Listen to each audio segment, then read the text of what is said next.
La nona tappa, da Dogna fino in Val Saisera, si percorre sostanzialmente lungo tutta la Val Dogna.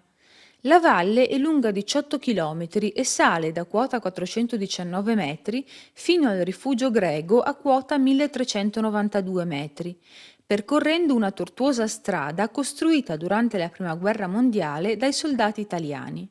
Si passano i paesi di Chiout di Puppe, Chiout Zuquin e Chiout e procedendo in salita si giunge all'agriturismo di Pian Spadovai ed infine alla malga di Sella Sondogna.